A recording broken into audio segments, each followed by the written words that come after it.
എല്ലാവർക്കും നമസ്കാരം. ലിബറൽ റെസ്പോൺസിലേക്ക് എല്ലാവർക്കും സ്വാഗതം. CPM-ഉം CPI-യും പരാജയപ്പെട്ടു എന്ന് കേൾക്കുമ്പോൾ എന്തിനാണ് കേരളത്തിലെ യുക്തിവാദികൾ ദുഃഖിക്കുന്നത്?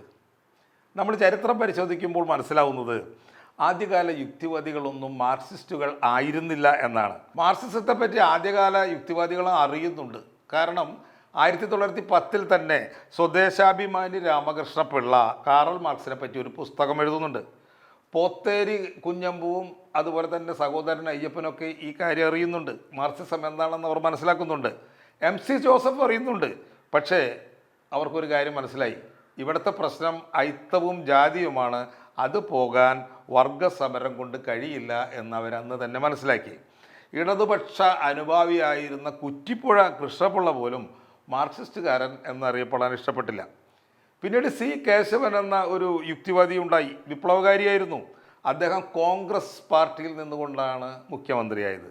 പിന്നെ മുഖ്യമന്ത്രിയായ മറ്റൊരു യുക്തിവാദി നമുക്കറിയാം, പനമ്പള്ളി ഗോവിന്ദമേനോനാണ്. അദ്ദേഹവും കോൺഗ്രസ്സുകാരൻ തന്നെ. കേരള മുഖ്യമന്ത്രിയായിരുന്ന R. ശങ്കറും കോൺഗ്രസ്സുകാരൻ തന്നെ. യുക്തിവാദിക്ക് ഒരു പാർട്ടിയുടെയും ആവശ്യമില്ല. പക്ഷെ ചില പാർട്ടികൾ കരുതുകയാണ്, നിങ്ങളുടെ യുക്തിവാദം കൊണ്ട് ഞങ്ങൾക്കൊരു പ്രശ്നവുമില്ല.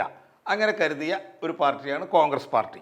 അതുകൊണ്ടാണ് C. കേശവനും പനമ്പള്ളി ഗോവിന്ദമേനോനും യുക്തിവാദികളായിരിക്കെ തന്നെ കോൺഗ്രസിൻ്റെ മുഖ്യമന്ത്രിമാരായി മാറിയത് എന്ന കാര്യം നമ്മൾ മനസ്സിലാക്കണം. അത്തരം ഒരു ചരിത്രം ഉള്ള കേരളത്തിലെ യുക്തിവാദ പ്രസ്ഥാനം എങ്ങനെയാണ് മാർക്സിസ്റ്റ് പാർട്ടിയുടെ ഒരു അടിമ പ്രസ്ഥാനമായി മാറിയത്? അതൊരു അത്ഭുതകരമായ കാര്യമാണ്. കാരണം സർവാധിപത്യം എന്ന ആശയം പേറുന്ന മാർക്സിസം എന്ന ഒറ്റപ്പാർട്ടി ഏകാധിപത്യത്തിന് എങ്ങനെ ആണ് യുക്തിവാദികളിൽ സ്വാധീനം ചെലുത്താൻ കഴിഞ്ഞത്?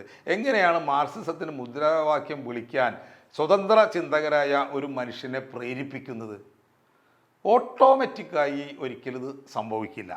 ഒരു യുക്തിവാദി എപ്പോഴും സ്വതന്ത്ര ചിന്ത ഉള്ള ആളായിരിക്കും. എന്ന് മാത്രമല്ല, സ്വാതന്ത്ര്യം ആഗ്രഹിക്കുന്ന ആളായിരിക്കും. ഫ്രീഡം ഓഫ് എക്സ്പ്രഷന് വേണ്ടി വാദിക്കുന്ന ആളായിരിക്കും. അവനൊരു പാർട്ടിക്ക് വേണ്ടി അടങ്ങി ഒതുങ്ങി നിൽക്കാൻ ഇഷ്ടപ്പെടുന്നില്ല. അതുകൊണ്ട് തന്നെ മാർക്സിസ്റ്റ് പാർട്ടി പോലുള്ള ഒരു ഇരുമ്പ് മറ പ്രസ്ഥാനത്തിൽ ഒരു യുക്തിവാദിയും ഓട്ടോമാറ്റിക്കായി ചെന്ന് ചേരില്ല. അപ്പോൾ ആരെങ്കിലും നല്ല പണി എടുത്തിട്ടുണ്ടാവണം. ആരാണ് യുക്തിവാദി പ്രസ്ഥാനത്തെ കമ്മ്യൂണിസ്റ്റുകളുടെ തൊഴുത്തിൽ കൊണ്ട് ചെന്ന് കെട്ടിയത്? അത് 1970-കളിൽ നമ്മുടെ ശ്രീ പവനനും നമ്മുടെ കലാതൗത ഭാഷയും കൊണ്ടുപോയി പറ്റിച്ച പണിയാണ്. എല്ലാ പാർട്ടികളിലുമുള്ള പുരോഗമനവാദികൾ ഉണ്ടായിരുന്നു അക്കാലത്ത് യുക്തിവാദ പ്രസ്ഥാനത്തിൽ. ആ പ്രസ്ഥാനത്തെ ഇവർ മാർക്സിസത്തിൽ കൊണ്ടുപോയി തളച്ചു. വൈരുദ്ധ്യാത്മക ഭൗതികവാദം എന്ന ഒരു ചപ്പടാച്ചിയെ ശാസ്ത്രമായി ഇവർ അവതരിപ്പിച്ചു. ഇത് അംഗീകരിക്കാത്തവരെ യുക്തിവാദ സംഘത്തിൻ്റെ ഉള്ളിൽ നിൽക്കാൻ പറ്റാത്ത അവസ്ഥ ഇവർ സൃഷ്ടിച്ചു. M.A. ജോൺ എന്ന് നിങ്ങൾ കേട്ടിട്ടുണ്ടാവും. കേരളം മുഴുവൻ പ്രശസ്തനായിരുന്ന ഒരു യുക്തിവാദിയായിരുന്നു. ആ യുക്തിവാദി വരെ യുക്തിവാദി സംഘം വിട്ടു, ഇടമറുകും പോയി. പിന്നീടുണ്ടായിരുന്ന കാലഘട്ടങ്ങളിൽ ഒരു മദ്രസ പോലെ യുക്തിവാദി സംഘം മാറി. എന്ത് പഠിപ്പിക്കുന്ന? മാർക്സിസം പഠിപ്പിക്കുന്ന ഒരു മദ്രസ. ഈ മാർക്സിസ്റ്റ് അടിമത്വം ഒരു 10-40 വർഷം നീണ്ടതോടെ യുക്തിവാദി സംഘത്തിൻ്റെ പുതിയ തലമുറ മാർക്സിസ്റ്റ് അനുഭാവമുള്ളവർ ആയിത്തീർന്നു. അങ്ങനെയാണ് പുതിയ തലമുറ അങ്ങനെ ആയിത്തീർന്നത്. അല്ലാതെ ഇതിന് പഴയ ഒരുപാട് വർഷത്തെ എനിക്കും തൊട്ടുള്ള ചരിത്രം ഒന്നുമില്ല. അതായത് ചുരുങ്ങിയത് 110 വർഷത്തെ പാരമ്പര്യമുള്ള യുക്തിവാദ പ്രസ്ഥാനം അതിൻ്റെ സ്വതന്ത്ര ചിന്താമൂല്യം നഷ്ടപ്പെടുത്തിയിട്ട് 50 വർഷം മാത്രമേ ആയിട്ടുള്ളൂ.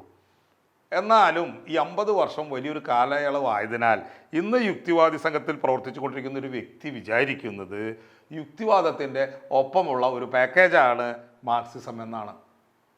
മസാല ദോശയുടെ ഒപ്പം കിട്ടുന്ന വട പോലെ ഉള്ള, അതായത് എല്ലാ മതങ്ങളെയും ഉപേക്ഷിക്കുന്ന നിങ്ങൾക്കുള്ളൊരു മതമാണ് മാർക്സിസം എന്ന് പല യുക്തിവാദികളും കരുതി. ഈ സുഹൃത്തുക്കൾ, അങ്ങനെ കരുതുന്ന സുഹൃത്തുക്കൾ, അല്ലെങ്കിൽ സ്വതന്ത്രമായി ഈ യുക്തിവാദി സംഘത്തിൻ്റെ ചരിത്രം പഠിക്കണം എന്ന് ആഗ്രഹിക്കുന്ന സുഹൃത്തുക്കൾ, അവർ ശ്രദ്ധയോടെ പഠിച്ചു കഴിഞ്ഞാൽ അവർക്കും മാർക്സിസ്റ്റ് മതം വിട്ട് പുറത്തു വരാൻ കഴിയും. ഒരു ബുദ്ധിമുട്ടുമില്ല. അതിൻ്റെ തെളിവാണ് ഇന്നത്തെ കേരള യുക്തിവാദി സംഘം.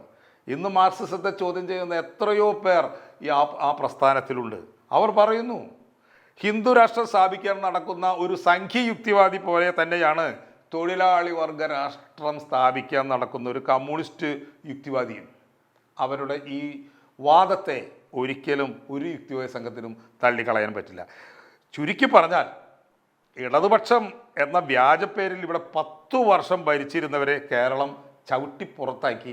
അതിൽ യുക്തിവാദികൾ ദുഃഖിക്കേണ്ട യാതൊരു കാര്യവുമില്ല. നന്ദി, നമസ്കാരം.